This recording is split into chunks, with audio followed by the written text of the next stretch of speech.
ഇപ്പോൾ വിഴിഞ്ഞത്ത് UDF പ്രതിനിധി വിൻസെന്റ് MLA സംസാരിക്കുന്നു. തത്സമയം ഒരിക്കലും നമ്മുടെ പദ്ധതി നടപ്പിലാക്കാൻ കഴിയുമായിരുന്നില്ല.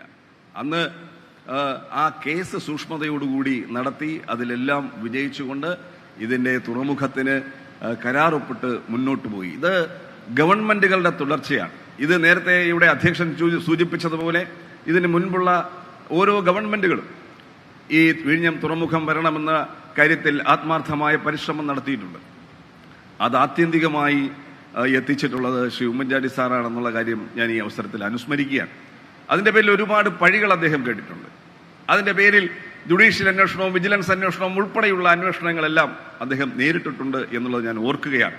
തീർച്ചയായും ഇന്ന് അദ്ദേഹം കൂടി ജീവിച്ചിരുന്നിരുന്നുവെങ്കിൽ ഏറ്റവും അധികം സന്തോഷിക്കുന്നതും അദ്ദേഹമായിരിക്കുമായിരുന്നു. നമ്മളോടൊപ്പം അദ്ദേഹവും ഏറ്റവും അധികം സന്തോഷിക്കുമായിരുന്നു.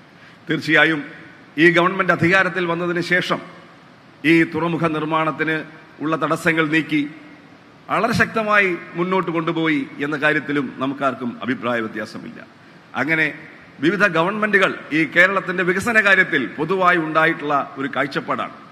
സഖാവ് EMS നമ്പൂതിരിപ്പാട് തന്നെ പറഞ്ഞിട്ടുള്ളത് വികസനത്തിന്റെ കാര്യത്തിൽ നമുക്ക് രാഷ്ട്രീയം ഉപേക്ഷിക്കണമെന്നുള്ളതാണ്.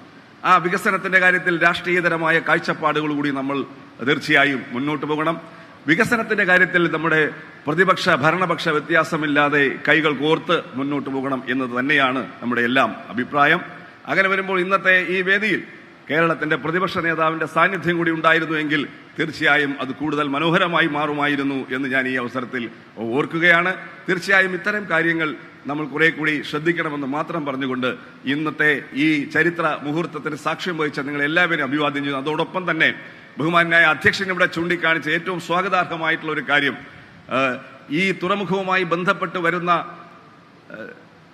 ജോലികളിൽ തൊഴിലവസരങ്ങളിൽ 50% പ്രദേശവാസികൾക്ക് നൽകും എന്നുള്ള സർക്കാരിന്റെ തീരുമാനത്തെ 100% സ്വാഗതം ചെയ്തുകൊണ്ട് അഭിനന്ദിച്ചുകൊണ്ട് അത് കൃത്യമായി നടപ്പിലാക്കാനുള്ള ഒരു മെക്കാനിസം ഈ നാട്ടിൽ ഉണ്ടാക്കണം എന്നുകൂടി അഭ്യർത്ഥിച്ചുകൊണ്ട് ഞാൻ എന്റെ വാക്കുകൾ നിർത്തുന്നു. നന്ദി, നമസ്കാരം. നന്ദി സർ.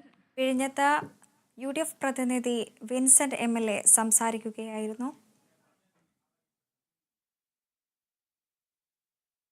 മറ്റു വാർത്തകളിലേക്ക്. നേപ്പാളിലെ മദർ ആശ്രിത ഹൈവേയിൽ മണ്ണിടിച്ചിൽ.